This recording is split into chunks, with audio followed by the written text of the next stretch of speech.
Marjorie, what were Sundays, what did Sunday look like for you growing up as a little girl? We went to Sunday school. That was an important part of our education at that time, was to attend Sunday school. And the church that we went to was called Wesley United. It was in Bruce Township, and it's still there today. And I have a brother who attends that church regularly. Quite frequently,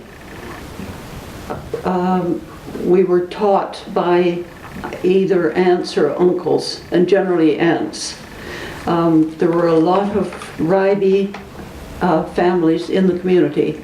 My father was one of 8 children. There were 6 sons and 2 daughters. And they all married and lived in a closely knit community.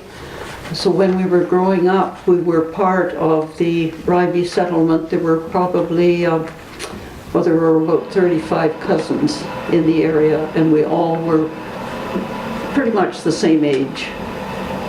So we attended Sunday school together, and became quite a closely knit little community, which was of great benefit to us, of course. Yeah.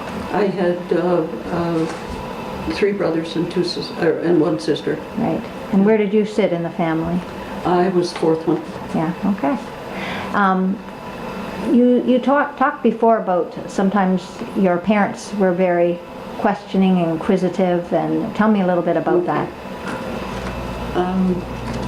One of the things that I remember that has to do with the church and Sunday school and so on was the fact that the minister came to visit us, usually with his wife, and we usually knew when that he was coming. It was a custom to invite the minister for a meal at some point. And it was a special occasion when the presiding minister visited our home once or twice a year. He and his wife were invited to have a meal with us, and he was always asked to say the grace. That was just part of the procedure. As the children in the family, of course, were on their best behavior, seeing not a squeak out of us.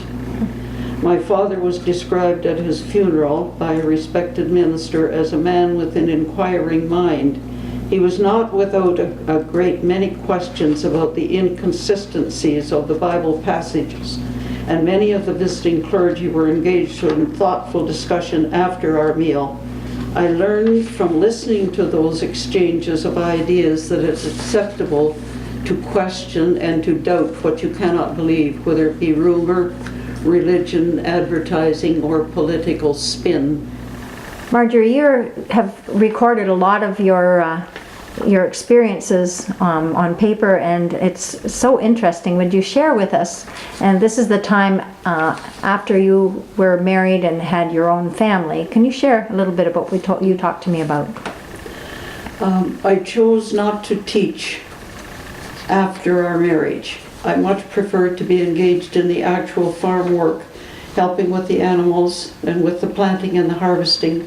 We were able to acquire a fair amount of land over the years, which have turned out to be a good investment. Aside from farming, there were 2 things that I feel were very important in my life and that of our family life. The first was my husband's awareness of the natural world around us. It started perhaps with his own curiosity and was stimulated by a very wise high school teacher, Byron Runnings, whose specialty was science.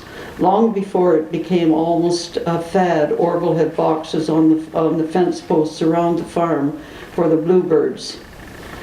That hobby launched him and our family into a full-blown appreciation of the necessity of conservation and preservation of habitat. It manifests itself in many ways in our family, from the simple pleasures of bird watching, tree planting, creating ponds, erecting nesting box, to methods of farming, helping with the maintenance of forest reserves, and promoting organizations such as Soggy Naturalists and Ontario Nature. It's something that we all share, and on the 24th of May weekend each year we gather to honor his memory in a couple of days devoted just to being together and doing our bird count. The second thing that I feel was important to our family was the decision in the late 1960s to host city families on our farm during the summer.